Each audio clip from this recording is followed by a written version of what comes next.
ramené à 30 ans.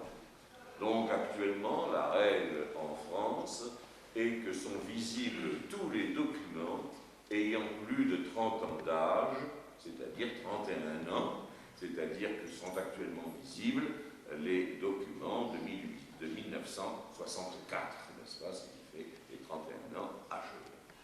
Bon, ceci est quand même à noter pour comprendre ce qui va suivre. Donc, nous avons en France, et pour me placer dans cette perspective des archives, des nouvelles perspectives d'archives, des nouvelles archives ou leur nouvelle utilisation, nous avons d'abord la valorisation des archives qui permettent l'histoire quantitative, et donc des archives maritimes, des archives des ports qui avaient été négligées.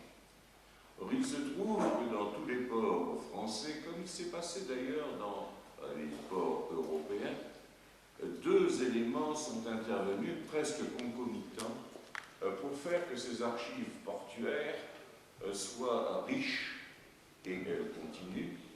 Ça a été l'instauration d'un système de contrôle des marins, contrôle des classes pour recruter des marins, qui a été fait en France en 1685 par Colbert, et c'est l'installation, et ceci dans presque tous les ports méditerranéens.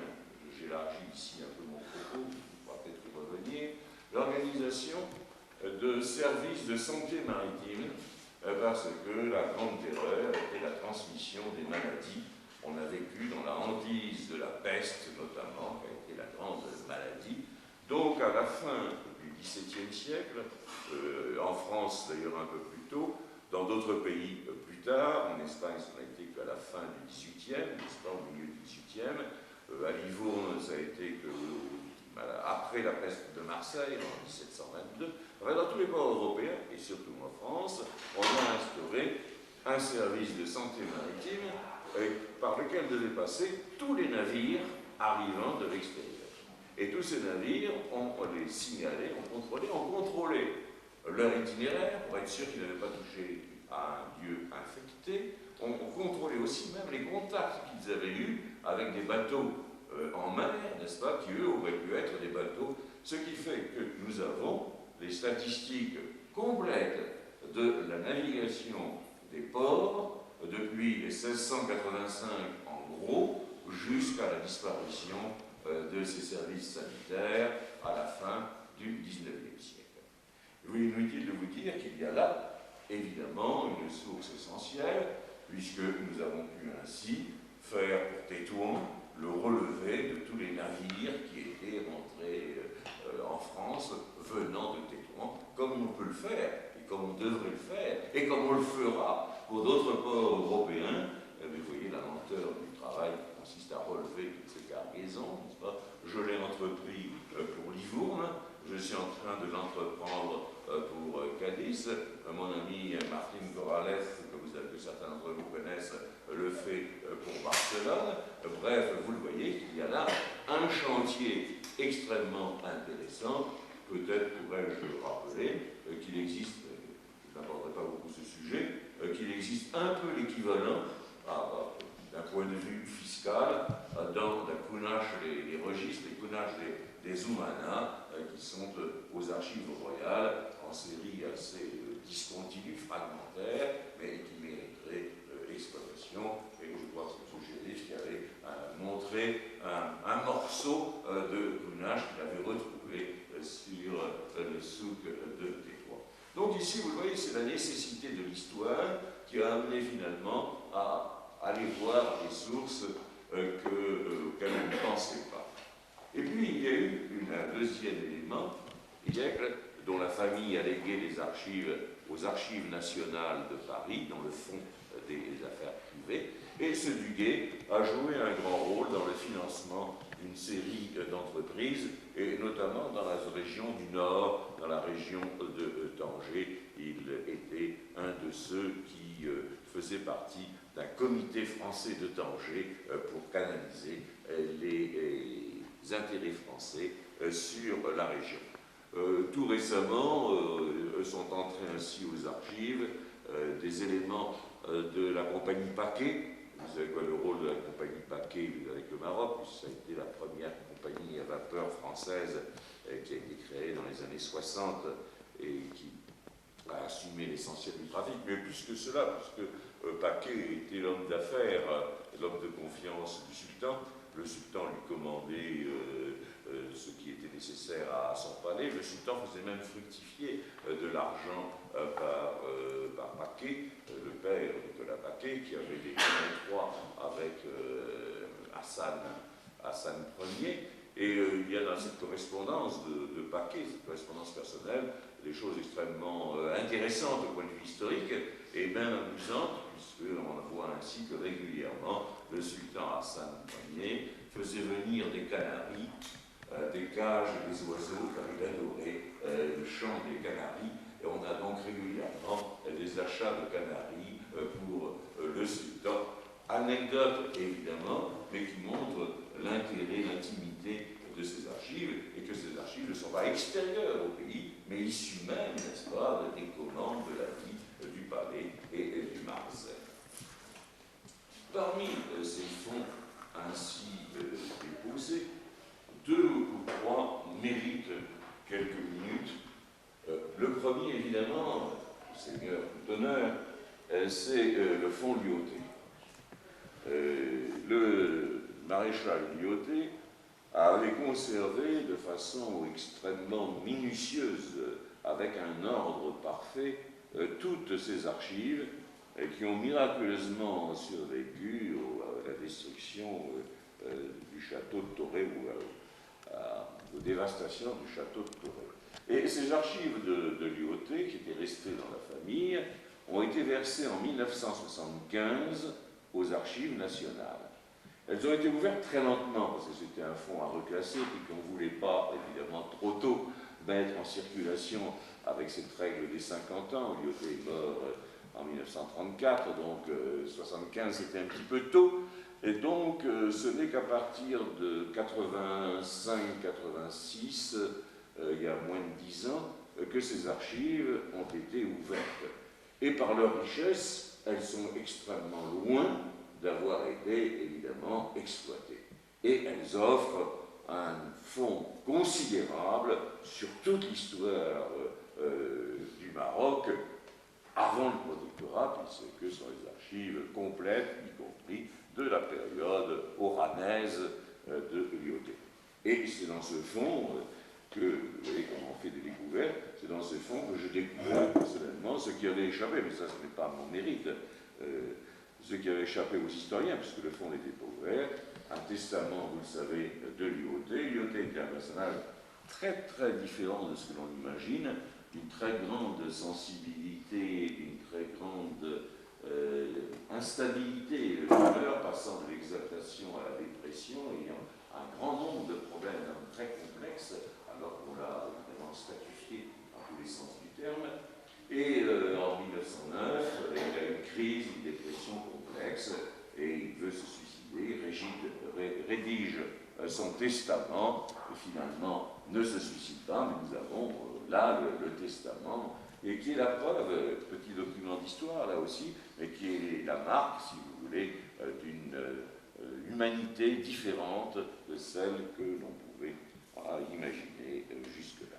Alors ce fonds Lyautey réserve encore beaucoup de surprises pour la recherche. Ça, c'est également quelque chose de neuf. Ce qui est encore plus neuf, et dont vous avez quasiment la primeur, c'est le dépôt qui est en cours. C'est pour ça que vous en avez la primeur.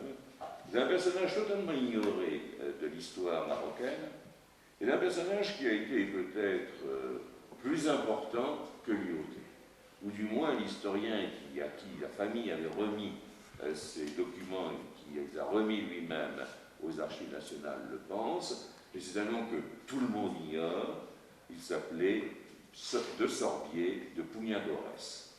Et M. de Sorbier de Pugnadores a été le secrétaire général du protectorat de 1912 à 1925, c'est-à-dire pendant toute la période lyauteyenne, Et le secrétaire général du protectorat, je reviendrai peut-être sur ce problème, en fait était le Premier ministre actuel. Il coiffe toute l'administration qu'on appelle l'administration néo-marzaine, c'est-à-dire l'administration créée par les services français à côté des bénicats, des bureaux traditionnels de l'administration marocaine.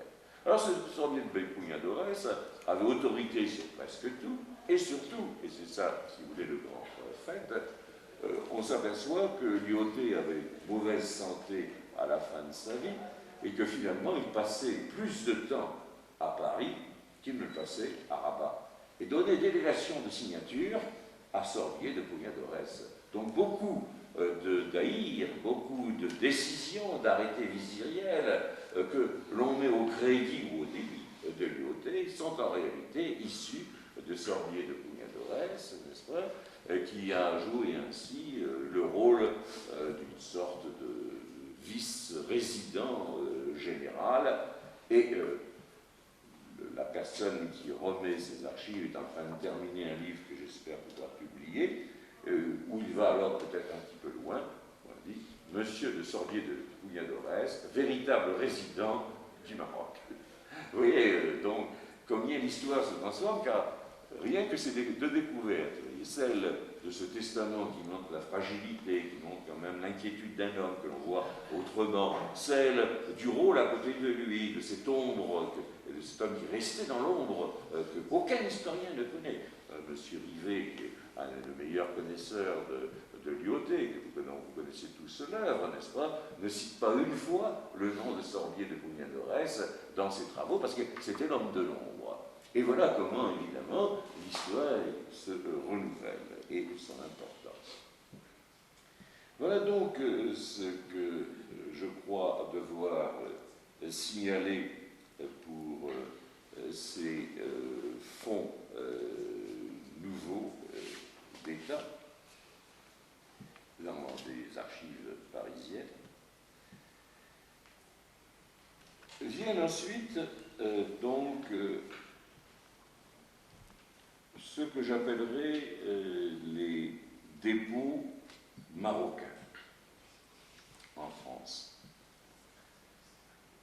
Vous savez que au lendemain de l'indépendance, en 1956, il a été décidé de partager les archives du protectorat, les archives qui avaient été sécrétées par ce qu'on appelait les services néo-chérifiens, ces services nouveaux créés par le protectorat à partir de 1912.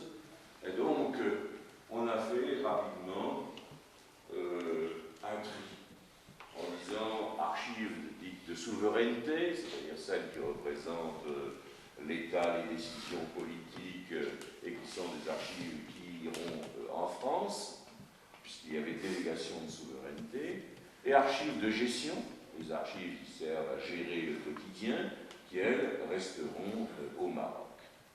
Bon partage hâtif, je le dis tout de suite, le partage contestable, j'y reviendrai peut-être, mais qui a fait qu'une grande partie des archives qui étaient à Rabat sont parties pour la France.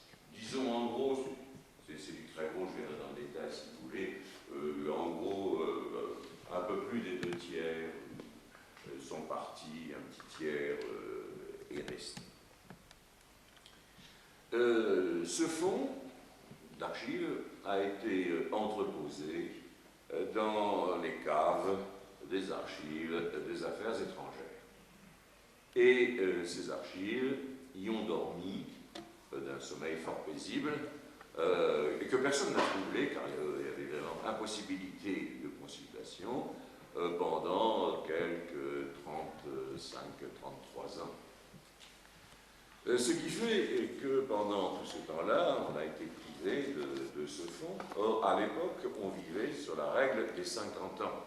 Vous savez que les archives aient plus de 50 ans, il faut qu'elles soient visibles et non pas la règle actuelle des 30 ans.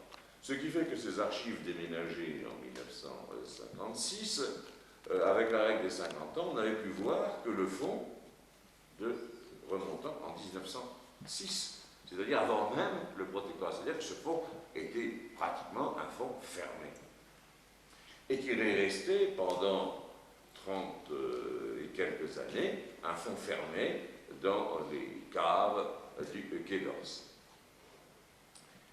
Peu de temps après, et de façon alors systématique, on a décidé de rapatrier, de ramener en France toutes les archives d'outre-mer.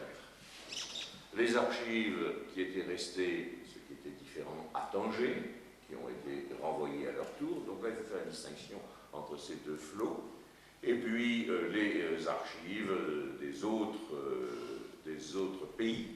Et ça a été alors une politique systématique de ne plus laisser sur place les archives des postes. Donc ont été ramenées sur Paris les archives de Cadix, les archives de Shanghai, les archives d'Addis Abeba, les archives du monde entier, des postes diplomatiques et consulaires français. Il est évident qu'il y avait là quelque chose de très choquant de voir ces archives fermées. Donc, il a été décidé de construire un bâtiment spécial des archives des affaires étrangères qui est, vous le savez, à Nantes. Et on a regroupé à Nantes toutes ces archives dites rapatriées. Et le fonds, donc ramené du Maroc, a été ainsi installé à Nantes avec les autres fonds ramenés des différents postes à travers le monde. Ce qui fait de Nantes, qui a été ouvert en 1989, c'est donc vous voyez quand même tout récent, ça fait 6 ou 7 ans seulement, avec donc des fonds énormes, vous avez à Nantes les fonds français, des ambassades et des consulats du monde entier. C'est donc un des plus grands dépôts du monde et qui est donc tout à fait intéressant parce que ça vous permet de faire ce que, évidemment, il était difficile de faire. Vous pouvez à Nantes passer, et j'y reviendrai peut-être, des fonds marocains au fonds de Cadix, extrêmement riche pour le Maroc, ou au fond de tel pays, de telle ville en relation avec le Maroc, au fond de Gibraltar, par exemple, dont les liens avec le Maroc étaient étroits.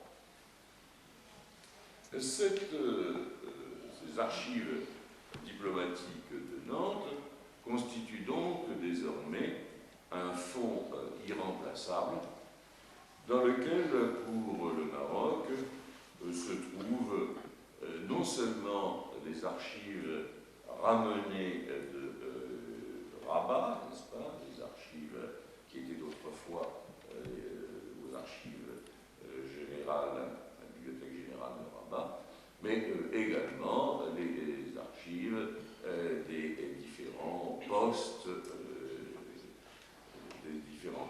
consulaires du Maroc.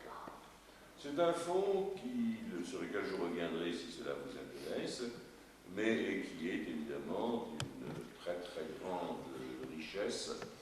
Il remonte pour les parties les plus anciennes à la fin du XVIIIe siècle, vous voyez, et il va jusqu'à l'époque de la fin du protectorat, et même un tout petit peu après. Donc il couvre toutes ces périodes et toute l'histoire en plusieurs séries. Ceci de la technique d'archives dont je vous parlerai si cela vous intéresse.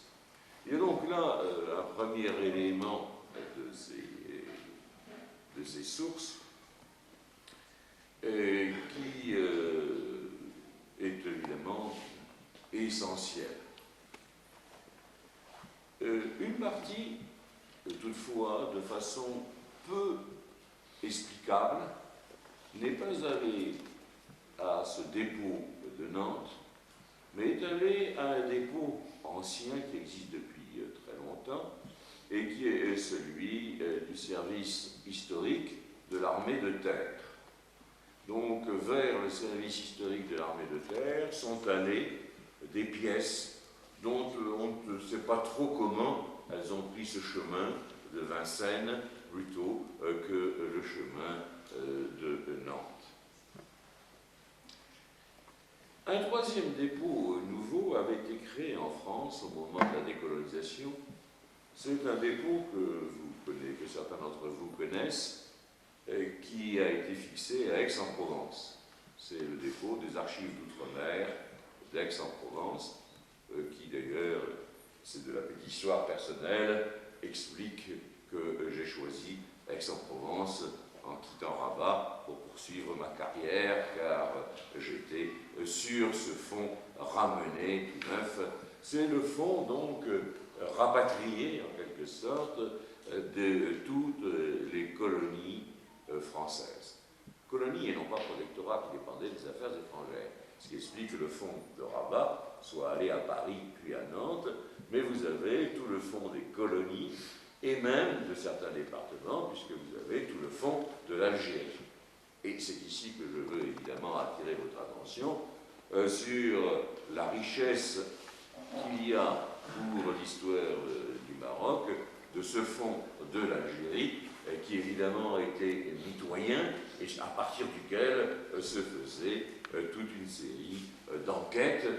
J'ai retrouvé et publié toute une série de rapports faits évidemment à partir de l'Algérie sur le Maroc, surtout dans les années 1900, dans les années précédant la grande bataille diplomatique internationale sur le Maroc. Il y avait, vous le savez, une conception de la pénétration pacifique de la connaissance, et il y a eu donc pendant 15 ou 20 ans une exploration scientifique sur le Maroc qui était extrêmement intéressante. Elle est suspecte parce que tout le monde dit que c'est une exploration scientifique pour une conquête, certes. L'objectif était bien celle-là, mais quand on veut faire une conquête, quand on veut faire une guerre, on ne va pas s'embarrasser de renseignements faux. Le premier, évidemment, souci, c'est d'être assuré que le renseignement est juste afin de pouvoir adapter sa politique. Donc, je mets évidemment bien en doute la légitimité ou le caractère un peu suspect de l'intention, mais le résultat de ces enquêtes doit être souvent utilisé sans trop de précautions, sauf les précautions d'usage, de prudence, de tous les historiens.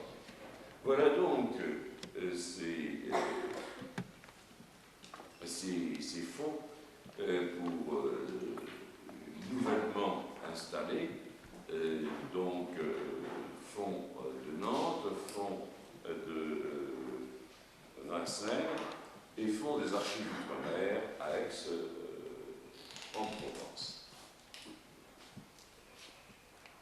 Voilà, si vous voulez, le tableau que l'on pourrait faire pour la France au jour actuel, en indiquant que ces archives s'enrichissent continuellement. Ce ne sont pas, même contrairement à ce que l'on pense, le fonds d'Aix, ce ne sont pas des fonds morts, comme les historiens, les archivistes les appellent. Ce sont des fonds qui s'enrichissent par des dons. Et évidemment, nous avons eu par exemple le don de plusieurs anciens fonctionnaires du Maroc qui ont laissé leurs archives à Aix. Donc il y a là un fonds qui continue de s'enrichir. Je n'ai plus un peu fatigué les noms présents à l'esprit, mais d'apports récents, n'est-ce pas, d'archives privées déposées à Aix-en-Provence, à ces archives d'outre-mer. Alors, nous arrivons évidemment maintenant au dernier volet, je m'excuse d'être un petit peu long, qui est le volet du Maroc.